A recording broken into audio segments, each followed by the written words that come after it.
اليوم جيناكم من قلب ملعب مولاي الحسن في العاصمة الرباط، ومعنا جديد مهم وغيعجب كل عاشق ديال الكرة في الرباط وخارج الرباط.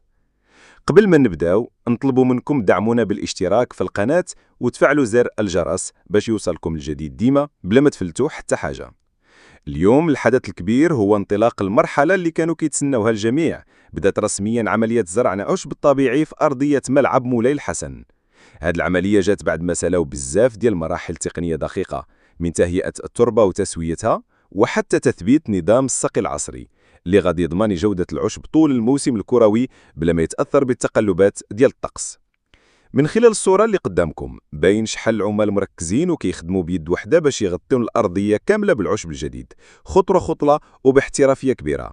هاد العملية كتطلب دقة كبيرة وخبرة في المجال، حيث كيتلطى الميدان شريط بشريط وبطريقة منتظمة باش تكون المساحة كلها متساوية وخالية من العيوب. وبالموازاة مع هذه الخدمة كاينين فرق أخرى كتكمل تثبيت باقي التجهيزات، من مقاعد ملونة باللونين الأحمر والأخضر اللي كيزيدوا الملعب جمالية وكيعكسوا الألوان الوطنية مغربية أحمر وأخضر. عمال وعمالات مازال الأوراش مفتوحة في المدرجات والفضاءات المحيطة، حيث كيخدموا كذلك على تثبيت لوحات الإشهار وتزويد الملعب بأنظمة الإنارة الحديثة اللي غادي تخلي هذا الفضاء جاهز لأي مباراة نهارية ولا ليلية بأعلى جودة إضاءة.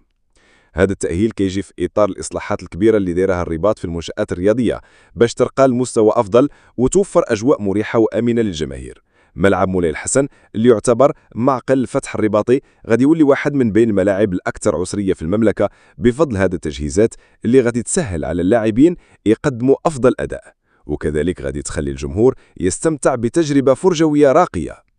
كنأكدوا لكم أن هذه العملية ديال زرع العشب هي مرحلة أساسية، وغادي تليها خطوات أخرى بحال تثبيت الشبك والحواجز الأمنية وتجريب الإنارة والتهيئة النهائية للمدرجات والمساحات المخصصة للإعلام والصحافة.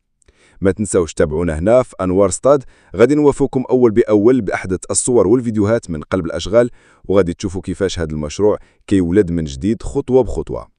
وصلنا لنهاية هذا التغطية الحصرية من ملعب مولاي الحسن، نتمنى تكونوا استفدتوا فرحتوا بهذه المستجدات، وخليوا لنا رأيكم في التعليقات شنو كتظنوا في هذا التكهيل وشحال متحمسين باش تشوفوا الفتح كيلعب في ملعبه بحلة جديدة.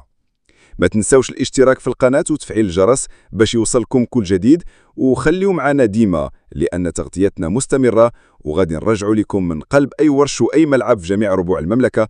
شكرا لكم على المتابعة ديالكم وتهلاو في راسكم. إلى فيديو جديد من أنوار ستاد.